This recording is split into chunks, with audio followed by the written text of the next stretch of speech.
Hello mga kapuso!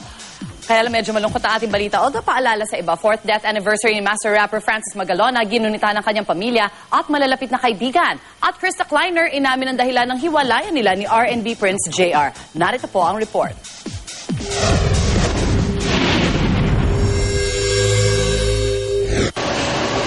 Halos isang taon na ang nakakaraan ng aminin ni na 2010 binibining Pilipinas International Krista Kleiner at Prince of R&B JR ang pagtatapos ng kanilang 3 taong relasyon. Pero lumutang lang ang dahilan ng hiwalayan nila nang mag-guest si Krista sa radio show ni Mo Twister last week. Sa ulat ng Philippine Entertainment Portal, sinabi raw ni Krista na naging abusive umano ang kanilang relasyon. Nang tanongin ni Mo kung physical abuse ang tinutukoy ng actress-host, sagot ni Krista sa pagitan daw ng physical at verbal abuse. Nagbigay naman ng reaksyon si JR sa PEP.